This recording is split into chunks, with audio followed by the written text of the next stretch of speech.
In today's video, I'm going to teach you how to set a stop loss order on Robinhood.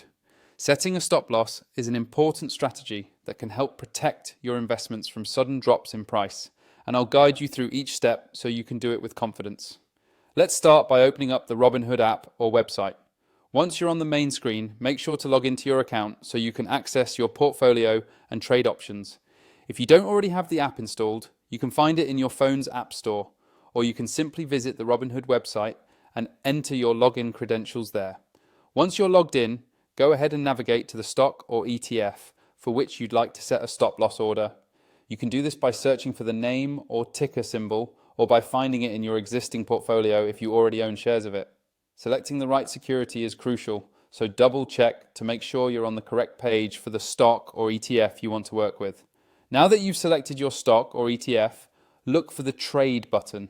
On the app, it's usually displayed right under the chart or at the bottom of your screen. If you're using the website, you'll find it near the top right area of the screen.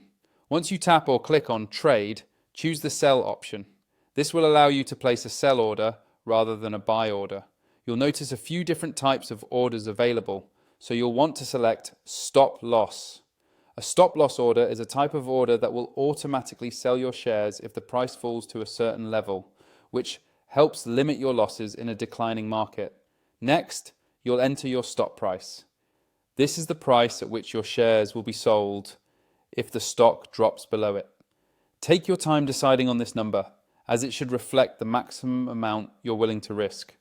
For example, if a stock is currently trading at $100 and you want to limit losses to 10%, you might set your stop price at $90. After you've set your stop price, specify the number of shares you'd like to sell if that stop price is triggered.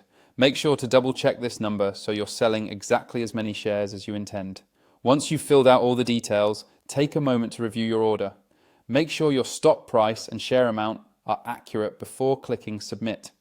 Once you submit the order, your stop loss is in place, and Robinhood will monitor the stock for any price changes that would trigger your order. That's it. Your stop loss is all set up. Using stop losses can add an extra layer of protection to your investment strategy, giving you more peace of mind as you navigate the markets. Thanks for watching, and be sure to check out our other videos for more helpful investment tips.